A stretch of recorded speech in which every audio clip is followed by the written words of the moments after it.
lagi bersama saya Ayu Septi di podcast Triple B. Bincang Bidan. Di mana segala sesuatu yang berhubungan dengan kampus kebidanan akan kita kupas tuntas nih di sini. Nah, di episode sebelumnya kita sudah membahas mengenai living cost di mahasiswa jurusan kebidanan. Bagi yang belum nonton bisa ditonton dulu ya episode sebelumnya. Nah, untuk episode sekarang nih kita akan membahas yang berbeda nih tentang organisasi yang ada di ruang lingkup kebidanan. Apalagi kalau bukan HMJ Kebidanan. Nah, seperti yang kita tahu nih, HMJ Kebidanan adalah suatu wadah organisasi yang berada di ruang lingkup jurusan kebidanan. Ada berbagai banyak pula kegiatan-kegiatan yang diselenggarakan oleh HMJ Kebidanan itu sendiri. Dan banyak banget nih juga kegiatan-kegiatannya. Nah, kita juga nanti akan membahas nih bagaimana cara bergabung di HMJ Kebidanan. Di sini kita sudah menghadirkan nih guest star kita yang cantik banget nih. Mari kita sambut saja ya langsung Kak Ayu Maharani, Ketua HMJ Kebidanan periode 2022-2023. Halo teman-teman semuanya. Halo, bagaimana nih Kak kabarnya? Baik? Baik, untuk saat ini baik. Oke, keren banget ya Kak ya. Mungkin ada pepatah nih mengatakan, tak kenal maka tak sayang. Apa kita mungkin perkenalan dulu ya Kak ya, untuk biar teman-teman di sini semua pada tahu nih kalau kita tuh punya ketua yang sangat cantik gitu loh Kak. Oke, sebelumnya terima kasih ya buat pujiannya. Jadi perkenalkan saya Maharani, mahasiswa kebidanan Poltekkes Kemenkes Denpasar, dan tahun ini saya menjabat sebagai ketua himpunan mahasiswa jurusan kebidanan. Oke, mungkin bisa di-spill gitu Kak, Instagram Kakak gitu, biar mungkin teman-teman di sini bisa tahu gitu, kalau mau nanya-nanya tentang mengenai HMJ Kebidanan bisa di DM ke kakaknya gitu mungkin. Oke, jadi untuk Instagram aku sendiri itu namanya @nharani_, itu boleh di follow kalau berkenan, tapi untuk dan juga boleh teman-teman untuk menanyakan kegiatan seputar kampus atau HMJ boleh DM aku ya. Oke, bisa di follow ya teman-teman yang menonton nih. Nah, mungkin kita langsung aja lanjut ke pertanyaan ya Kak ya. Pertanyaan yang pertama ini mengenai apa sih itu HMJ Kebidanan, atau definisi HMJ Kebidanan sendiri itu bagaimana sih Kak? Oke, jadi di sini aku mau ngejawab dari perspektifku sendiri ya. Oke. Dimana HMJ Kebidanan itu kan pasti semuanya udah tahu, beberapa mahasiswa tuh sudah tahu bahwa itu merupakan organisasi mahasiswa yang berada di jurusan. Lingkupnya berada di jurusan. Mengenai administrasi dan akademiknya itu di jurusan, serta untuk sasarannya itu pun juga berada di dosen yang sama, untuk mahasiswa pada dosen yang sama gitu.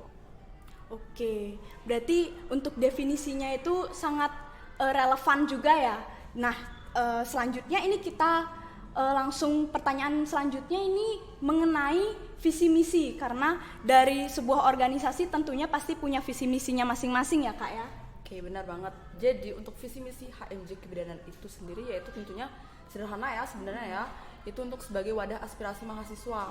Nah, kami tentunya punya keinginan untuk mahasiswa itu menjadikan HMJ itu teman, bukan sebagai sebuah komunitas yang mereka menganggap itu adalah hal yang itu harus dijauhi atau itu punya poinnya sendiri gitu. Tapi kita berharap HMJ itu bisa menjadi teman dan wadah bagi mereka yang memang ingin berkontribusi lebih kepada jurusan dan juga ingin menjumpakan segala prestasi dengan kami menyediakan informasi, dan juga mungkin kalau memadai kami bisa menyiapkan materi gitu ya. Oh, keren banget sih visi misinya HMJ Kebidanan ini. Nah, terkait visi misi, nah sekarang kita lanjut ke dari fungsi HMJ Kebidanan itu sendiri. Bagaimana sih Kak fungsinya itu? Oke, sebenarnya untuk fungsi kita tetap mengacu kepada visi yang kita bangun ya, yang kita bentuk gitu. Tapi di sini kami juga menekankan untuk fungsinya itu kami ingin HMJ itu menjadi jembatan antara mahasiswa itu sendiri, mahasiswa kebidanan, dengan dosen, staf akademika, dan juga dengan alumni ya, untuk membangun sebuah privilege ke depannya nanti. Itu sih yang fungsinya yang lagi kami kembangkan sekarang gitu. Berarti fungsinya itu masih relevan juga ya sama visi misinya gitu ya Kak ya? Benar. Oke. Nah, terkait kegiatan-kegiatan nih Kak, kegiatan-kegiatannya tuh apa saja sih kegiatan yang diselenggarakan oleh HMJ Kebidanan itu sendiri? Nah, kayaknya banyak banget ya kayaknya itu kegiatan-kegiatannya. Mungkin bisa di-spill gitu Kak. Oke, kalau dibilang banyak, mungkin itu bisa dibilang banyak banget ya. Karena dari satu divisi itu bisa ada 21 kegiatan. Wow, banyak banget sih. Ya, dan itu belum divisi-divisi yang lainnya. Jadi yang mungkin kita bisa spill di sini itu ada beberapanya, mungkin teman-teman udah tahu pasti ya, mengenai pengenalan kegiatan kampus. Itu setiap tahunnya itu pasti akan diadakan. Gitu. Dan setelah pengenalan kegiatan kampus atau kita sebut sebagai PKKMB, itu ada namanya kuliah umum, di mana itu menjadi program pengenalan bagi mahasiswa untuk memperkenalkan gimana sih sistematika untuk pendidikan gitu ya, pendidikan di kampus gitu. Lalu ada juga kegiatan pelantikan SBH Pramuka. Jadi kita nggak bisa berpikiran bahwa oh ternyata kuliah kebidanan ini sekolah kesehatan aja. Ternyata itu mencakup banyak hal nih, termasuk pramuka. Okay. Jadi lalu ada kegiatan yang baru kita jalankan kemarin, itu ada kampus berhias, dimana tujuannya itu awalnya memang nggak pernah, maksudnya dalam 2 tahun itu belum dijalankan. Tapi untuk tahun ini di periode sekarang ini kita kembangkan lagi, kita jalankan lagi. Itu tujuannya untuk meningkatkan kreativitas mahasiswa, produktivitasnya, dan juga membangun hubungan antara kakak tingkat dan juga adik tingkat. Keren banget sih ya, bener-bener banyak banget nih kegiatan-kegiatannya, dan bahkan itu belum semua kegiatan nih yang bisa di-spill sama kakaknya. Nah, mungkin terkait selanjutnya nih pertanyaan-pertanyaan yang mungkin ditunggu-tunggu sama teman-teman di rumah nih. Terkait bagaimana nih Kak, bagaimana cara bergabung di HMJ Kebidanan? Bergabung, sebenarnya kita nggak punya kriteria umum gitu ya. Kalau bilang untuk gabung di HMJ itu harus good looking gitu, atau punya prestasi yang banyak gitu. Nggak juga kok teman-teman ya.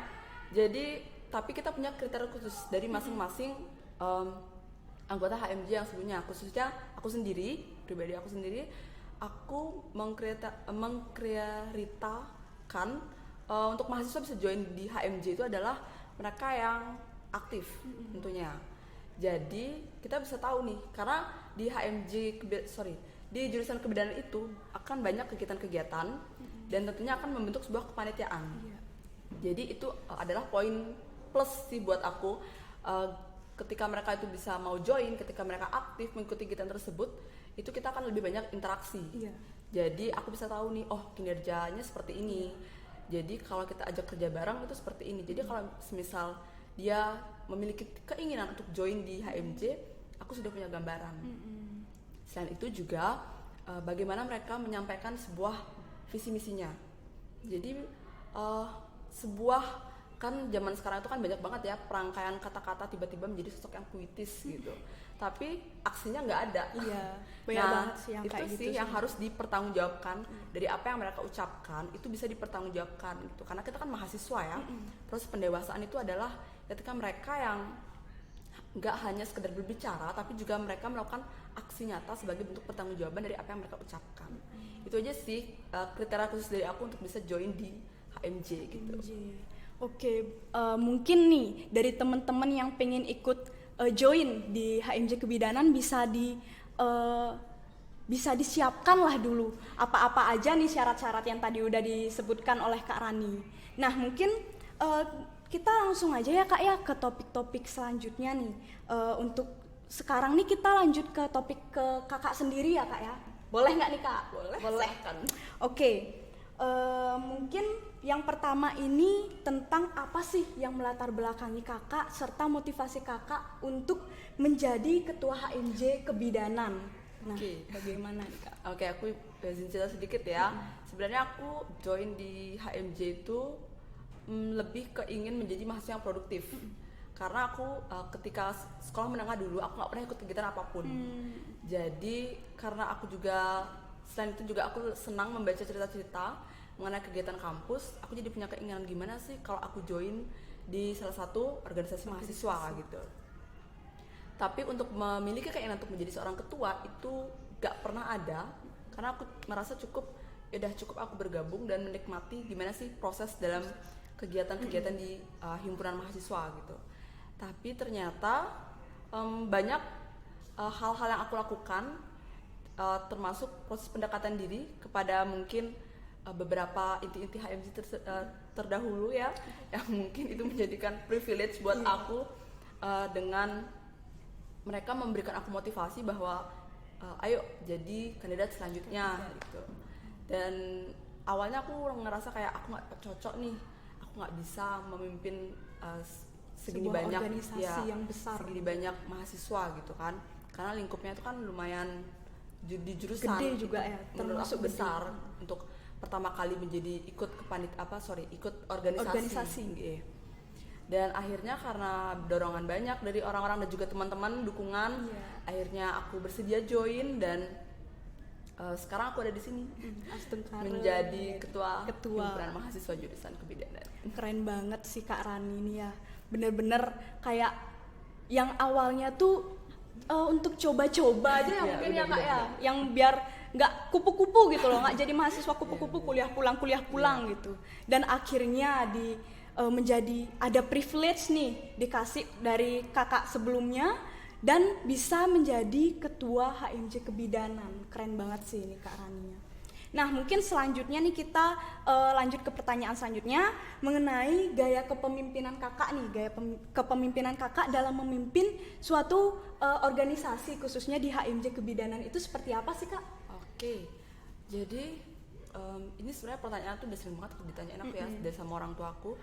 Kamu jadi pemimpin, gaya kepemimpinan kamu tuh kayak apa sih gitu? Karena kebetulan bapak aku suka banget politik, jadi dia emang sering banget ngajak kita diskusi mengenai lingkup-lingkup politik gitu. Tapi di sini awalnya mungkin teman-teman pasti udah tahu ya mengenai gaya kepemimpinan demokratis, di mana segala keputusan atau segala hak itu kita berikan kepada mahasiswa lingkupnya ya untuk di kampus. Jadi dari untuk olehnya itu semuanya untuk mahasiswa.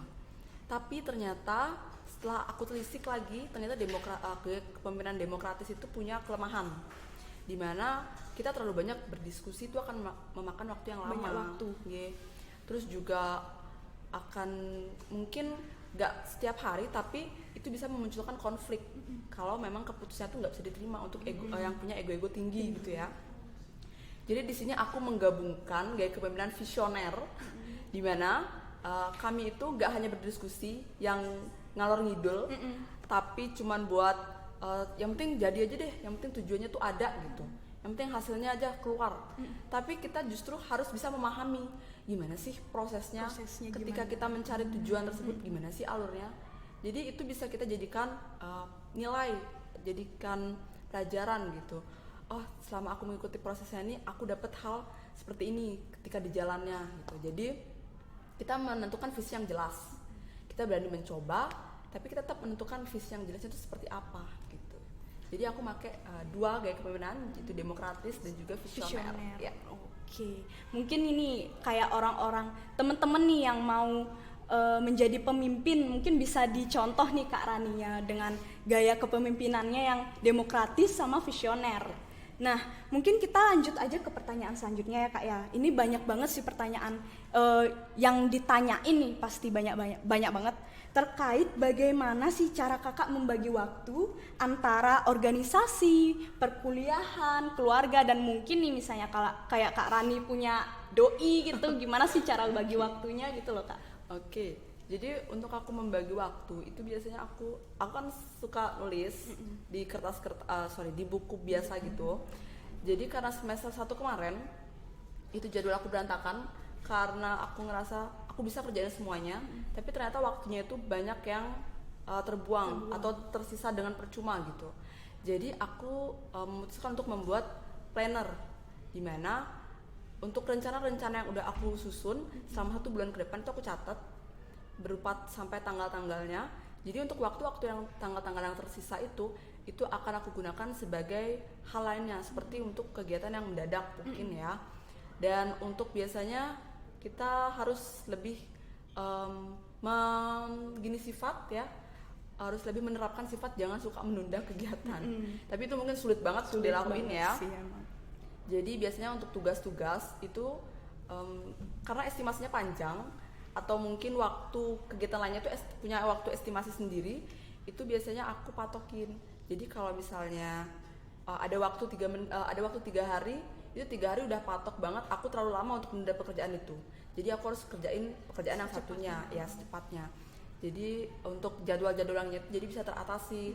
Kapan aku punya waktu dengan teman-temanku, kapan aku bisa quality time sama keluarga, dan kapan aku melakukan kegiatan-kegiatan di luar lainnya seperti HMJ dan menjadi seorang mahasiswa.